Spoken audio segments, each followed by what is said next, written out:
Welcome to the Happiness Matters podcast with me, your coach, Julia Seal, where we explore the puzzle of whole being happiness as professional women in our midlife, how to coach ourselves and live into the best version of ourselves, resilient, creative, and thriving, no matter what.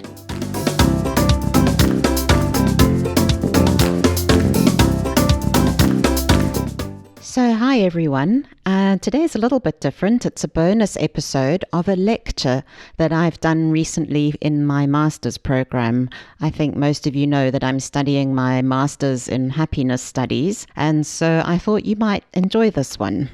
It's about a fascinating concept called interbeing and its connection to our whole being, our whole person well-being. And you know that in Series 3, we're already talking about interbeing, so you can see how these two things are linked. But today's short journey into interbeing, I hope, will take your whole being happiness to the next level and expand your understanding of some concepts that we've explored recently. Perhaps even it might change the relationship you have with yourself, with others, and especially those who are not your nearest and dearest, and even shift your relationship with planet Earth. The music, which is not on the podcast today because of copyright reasons, but if you want to listen to it, is by pianist Ryopi from his latest album, Tree of Light, which is about humanity's transience and our future fight for survival in the face of climate change. That's Ryopi, he's a French pianist. Gorgeous. Now, I was inspired to explore this topic by three things. First of all, I think you know a little bit about me. I'm a lifelong scholar of Buddhist philosophy, and interbeing is something that comes out of the Buddhist tradition. And I'm interested how other concepts from Buddhism have entered Western mainstream culture and are now backed by evidence-based research. Meditation is one of them. And it comes to us from the Buddhist tradition and has exploded into Western science and culture. At the recent Wahasu conference in Italy that I was at, mindfulness studies, mindfulness exercises, they were everywhere. And in the same way, the concept of interbeing is also entering our Western way of life. Then, as you know, I've been a coach for 14 years and I'm passionate about how learning to embody complex concepts can make change easier. We all know that changing ourselves, building new habits, is complex. And the process of embodiment, actually experiencing change in our physical bodies, changing our brains, is what can make change stick. My other inspiration is edge.org. It's a forum devoted to conversations vital to our world today. Its purpose, and I quote, to arrive at the edge of the world's knowledge, seek out the most complex and sophisticated minds, put them in a room together, and have them ask each other the questions that they are asking themselves. And in 2011, Daniel Kahneman and Steven Pinker, I think it was, posed the question, what scientific concept would improve everybody's cognitive toolkit? And one of the concepts was interbeing. It was proposed actually by dinosaur paleontologist, science writer, and current director of the California Academy of Sciences, Scott Sampson, who said, interbeing, an expression of ancient wisdom backed by science, can help us comprehend our radical ecology, fostering a much-needed transformation in mindset. So in today's lecture, we're exploring this concept of interbeing, why it's essential to our scientific thinking today as we face the multiple challenges of our world, and how to bring it to life in you so that your personal lived experience of whole being and interbeing is enhanced. And perhaps after this session, you and planet Earth might be just 1% happier. I'm sure by now you're intrigued as to what interbeing is all about. So let's start by looking at some definitions from Buddhism, where this word and the concept originated from. The first is, To be is to interbe. Yes, to be is to interbe. You cannot just be by yourself alone.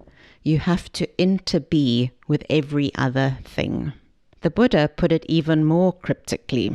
This is because that is. So I don't know about you, but to me it sounds a little bit like Prince Hamlet's famous saying, to be or not to be, that is the question. So right now, these definitions don't really make interbeing any clearer for us. They don't unlock any insights into our whole being happiness. Let's find some common ground where this discussion fits into whole person well-being and the 5 spire elements of happiness, as this is the framework, our interdisciplinary academic approach for studying and expanding happiness. As you know, the whole being happiness framework is organized around 12 principles, 2 whole being principles that set the context for the framework, and the 10 principles of SPIRE, spiritual, physical, intellectual, relational, and emotional whole person well-being. The second whole being principle is everything is interconnected, and this is the obvious place to include the concept of interbeing. Everything is interconnected is quite self-explanatory. But as a reminder, it is the principle that each of us is an interconnected whole that is in turn a part of an interconnected whole. It's all about taking a systemic view of the world and our life, an interdependent view, in order to identify leverage points and bring about positive change in our lives.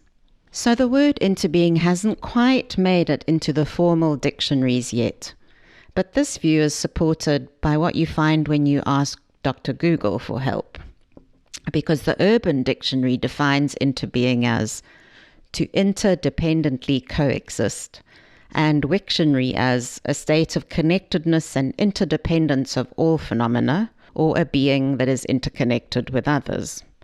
So this gives you some clue about interbeing. It's got something to do with interconnectedness, everything in and around us as being interconnected in relation to and with everything.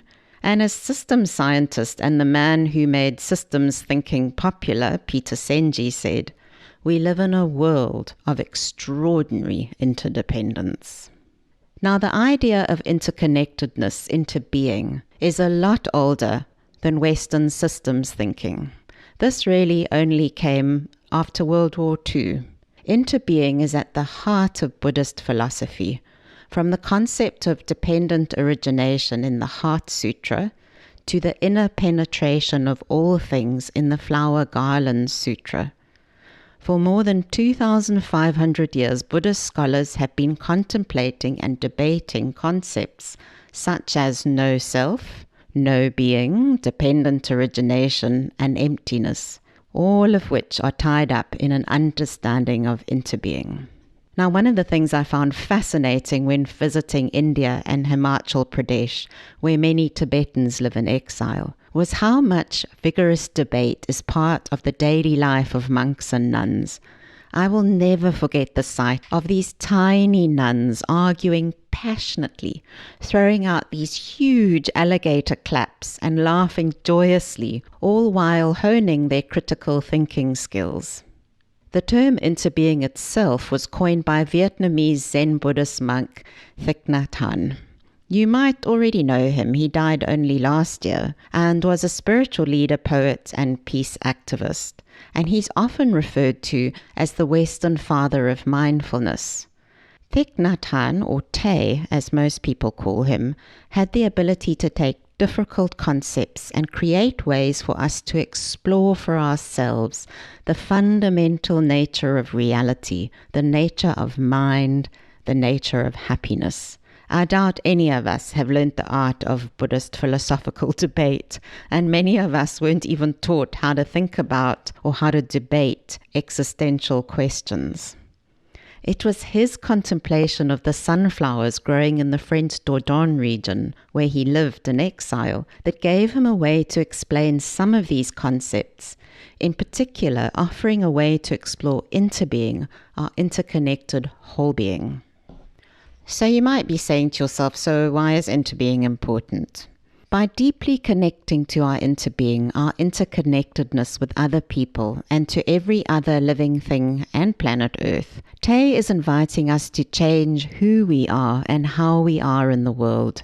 He's inviting us into what the West is now calling deep ecology and engaged Buddhism, linking our interbeing with that of planet Earth and our interconnected, sustainable future.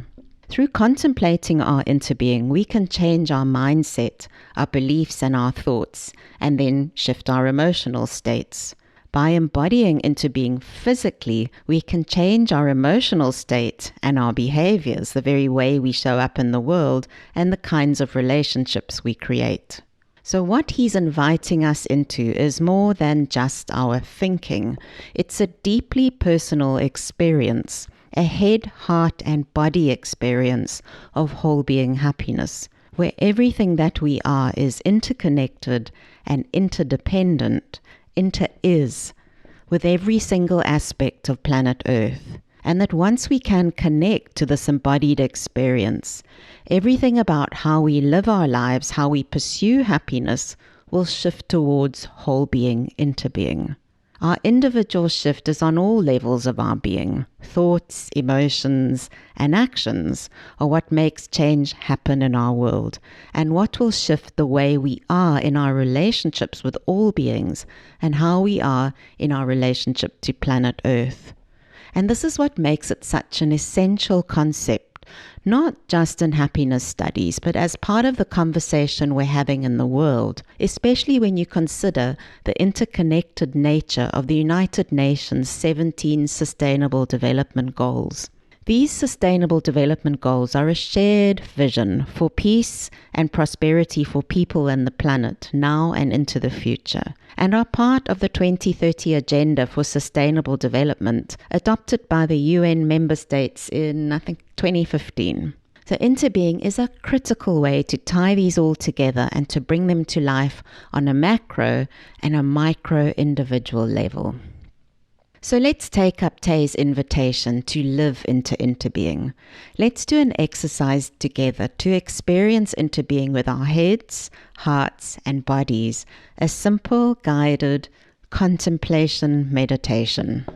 Joanna Macy, who writes on climate change as a spiritual path, has 4 meditations designed to take Tay's work further. I can send you these links if you're interested, or have a look for them in the show notes. For now, let's go with one of Tay's simpler contemplative meditations called Paper Cloud, designed to support 2 things: your contemplation of interbeing and your embodiment of interbeing. So your head, and then your body and heart. Make yourself comfortable where you're sitting, and let yourself just relax into this experience. Let's start with a deep breath in and out. Perhaps close your eyes. Another deep breath in and now out. Now in your mind's eye, and I quote, take a piece of paper. If you're a poet, you will see clearly that there is a cloud floating in this sheet of paper. Without a cloud, there will be no rain. Without rain, the trees cannot grow, and without trees, we cannot make paper. The cloud is essential for the paper to exist. If the cloud is not here, the sheet of paper cannot be here either. So we can say that the cloud and the paper inter-are. If we look into this sheet of paper even more deeply, we can see the sunshine in it. If the sunshine is not there, the forest cannot grow. In fact, nothing can grow. Even we cannot grow without sunshine. And so we know that the sunshine is also in this sheet of paper. The paper and the sunshine inter-are. And if we continue to look, we can see the logger who cut the tree and brought it to the mill to be transformed into paper. And we see the wheat. And we know the logger cannot exist without his daily bread, and therefore the wheat that became his bread is also in the sheet of paper. And the logger's father and mother are in it too. When we look in this way, we see that without all of these things, this sheet of paper cannot exist. Looking even more deeply, we can see that we are in it too. This is not difficult to see because when we look at a sheet of paper, the sheet of paper is part of our perception. Your mind is in here and mine too. So we can say that everything is in here with this sheet of paper. You cannot point out one thing that is not here.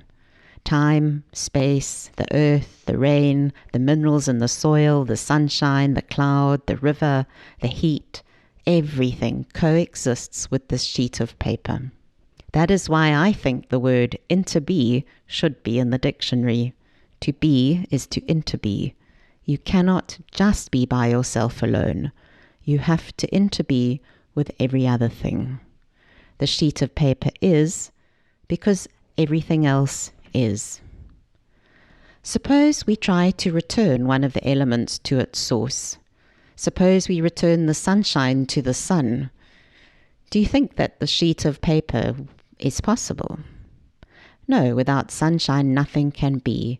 And if we return the logger to his mother, then we have no sheet of paper either. The fact is that this sheet of paper is made up only of non-paper elements. And if we return these non-paper elements to their sources, then there can be no paper at all. Without non-paper elements like mind, logger, sunshine, and so on, there will be no paper. As thin as the sheet of paper is, it contains everything in the universe in it. So let's sit for a few seconds and allow your experience to wash over you. Let this simple little exercise evoke the feeling of interbeing. Interbeing with a piece of paper in front of you. How does it feel in your body? To inter-are, to interbe. Perhaps you feel warm or your fingers are tingling. Perhaps you feel your breath deepen. Maybe you feel open or curious or belonging, peace. This is your feeling of interbeing, your embodied experience of interbeing. Okay, so you can open your eyes and take a deep breath in and out. And if you are driving, I hope you didn't close your eyes. What you have done is twofold. You've both contemplated and embodied interbeing. You've sat in the midst of the system of you, your thoughts, your emotions, your physical body. You've sat in the midst of the system of us, here, listening to this together. And you've sat in the midst of the system of planet Earth. Being here in this interbeing state, in this interconnected state of systems within systems, you can now both contemplate and embody interbeing in ways that can profoundly shape your happiness. And not only your happiness, but the happiness of us here together, the happiness of the people you'll interact with after this session, and the happiness of planet Earth as you go forward into your day-to-day. Now, the secret is to add this to your whole being happiness, to remember this lived experience almost as if you could bottle it. And when you want to think about or feel into this deep interconnection to everyone and everything, you could just open the lid and let it out. To live a deeply interconnected life, to really live into this whole being principle, you can tap into the feelings and thoughts like you're opening a jar. When you do your daily Spire check-in, how am I feeling? Spiritually, physically, intellectually, relationally, emotionally. You could also ask yourself, how deeply are you connecting into your interbeing whole being? How interconnected is your spiritual well-being? Are you interbeing with your intellectual well-being? And so on. Tapping into this experience and the thoughts and feelings it evoked can guide many of the actions, the behaviors you take on your everyday happiness journey, using this as a guide, because it can help you choose which things to change, which are the most important points of leverage for you for change, what we call your Archimedean leverage points. Whether it's your environmental sustainability choices or your own self-care, It can guide you in choosing the best minimal viable interventions to change the path of happiness for you and the world. And going further and considering your role in the happiness revolution, you might, from your new Interbeing Wholebeing state, decide to sign the Como Wellbeing Manifesto, Let's Put Wellbeing First, that states, in the end, all action depends on the values and actions of individual people. The best outcomes can only be achieved if everyone's aim is to be a creator of happiness, to contribute as best they can to the sum of well-being in the world. I'm going to do a separate podcast on this because I think you'll enjoy it. The Como Manifesto was when I was in Italy. It was launched. Then also from this place of your interbeing whole being, you might decide to ask yourself every day in every interaction the Happiness Planet Index question. Is it possible to live good lives without costing the earth? How do I live a good life without costing the earth? Or you might use your interbeing whole being as an internal navigation system to live deeply into this question by philosopher and ethicist Cicely Bach. What kind of person do I want to be while pursuing happiness? This is your embodied experience of the Buddhist concept of interbeing that you can carry on your whole being happiness journey. Your embodied experience to help guide you in how you pursue happiness as the ultimate currency. And so finally, in the words of Scott Sampson, who proposed interbeing as the scientific concept that would improve everybody's cognitive toolkit, arguably, the most cherished and deeply ingrained notion in the Western mindset is the separateness of our skin-encapsulated selves, the belief that we can be likened to isolated static machines. Having externalized the world beyond our bodies, we are consumed with thoughts of furthering our own ends and protecting ourselves. Yet this deeply rooted notion of isolation is illusory, as evidenced by our constant exchange of matter and energy with the outside world. At what point did your last breath of air, sip of water, or bite of food cease to be part of the outside world and become you? Precisely when did your exhalations and wastes cease being you?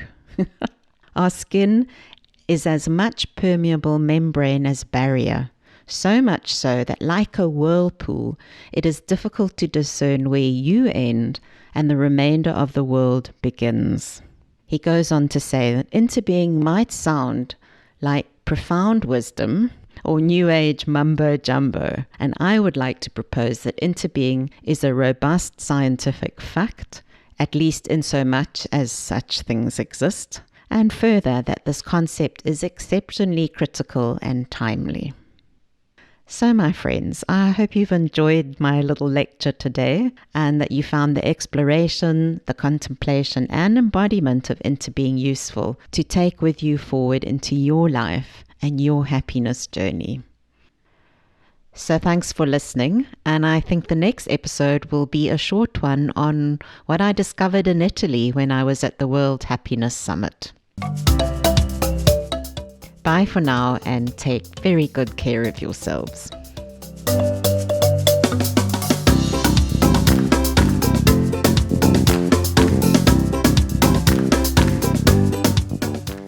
Thank you for joining us on this Happiness Matters podcast, coaching your whole being happiness in midlife. To join Julia for more of her midlife conversations, subscribe for free to her coaching notes by email and to this podcast. Search for Happiness Matters in Midlife to find us in your favourite podcast player app. Once you're subscribed, both of these will be delivered to your device automatically. To find all of this, click the subscribe menu of our website, Happiness-Matters.coach. That's Happiness-Matters.coach. COACH. And thanks again for listening.